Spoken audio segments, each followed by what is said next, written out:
மீனாட்சி அங்கே இருக்கிறா, ஆரல்வாய்மொழியில் இருக்கிறா. இப்போ அந்த சிலையை இவங்க எடுத்துகிட்டு போகணும். நாயக்கர் மன்னர் தான் பெரிய இடத்துல இருக்கிறதுனால அந்த திருவிதாங்கூர் மன்னூர் அடிபணிஞ்சே ஆகணும். இப்போ எப்படி கொடுக்குறது அப்படின்னா, பொண்ணா கல்யாணம் முடிச்சு கொடுத்துருவோன்ட்டு மதுரையிலேருந்து சொக்கநாதரை இங்கே கூப்பிட்டு வர்றாங்க. மதுரையிலேருந்து சொக்கநாதர் சிலை, முருகன் சிலை, பிள்ளையார் சிலையெல்லாம் இங்கே எடுத்துகிட்டு வர்றாங்க.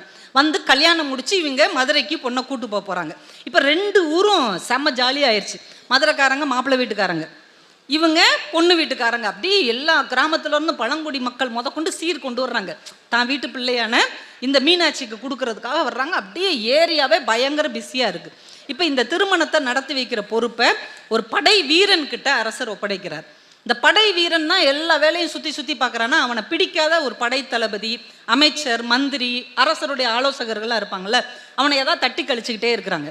ஒரு 2 இடத்துல அவன் எல்லாருக்கும் முன்னாடியும் அவங்கள அவமானப்படுத்திடுறான். இவங்க சரி இதிலேருந்து நாங்கள் ஒதுங்கிக்கிறோம், இந்த திருமணம் நல்லபடியாக முடிஞ்சு அவள் போயிட்டானா நீ கிரேட், ஏதாவது ஒரு சின்ன குறை மட்டும் வந்துருச்சுன்னா உன்னை என்ன செய்யலாம் அப்படின்னு கேட்குறாங்க. அவன் சொல்கிறான், ஒரு சின்ன குறை வந்தால் கூட என் கத்தி எடுத்து என் கழுத்தை எடுத்துட்டு செத்துறேன்னு சத்தியம் பண்ணிடுறான். நல்ல வேலை நடந்துக்கிட்டு இருக்கு. மீனாட்சிக்கு கல்யாணம்லாம் முடிஞ்சு பல்லக்கில் தானே கொண்டு போவாங்க. இவன் ஒரு மலை உச்சி மேலே குதிரை மேலே உட்காந்து பார்த்துட்டு இருக்கிறான்.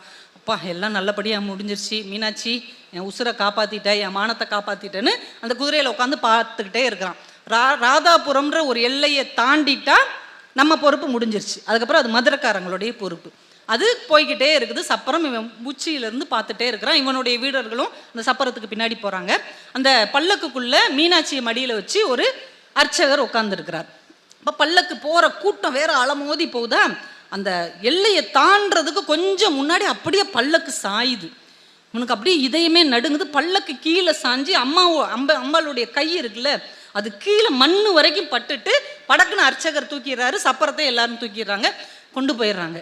இவனுக்கு ஒரு நிமிஷம் பதட்டத்தில் உயிர் போயிட்டு உயிர் வந்துருச்சு. நல்ல வேலை சில கீழே விழுந்திருந்தா குறைவுபட்டிருக்கோம். நல்ல வேலை அந்த அர்ச்சகர் தூக்கிட்டார், சப்பரத்தையும் தூக்கிட்டாங்க, பல்லக்கையும் அப்படின்ட்டு தாண்டி போயிடுறாங்க.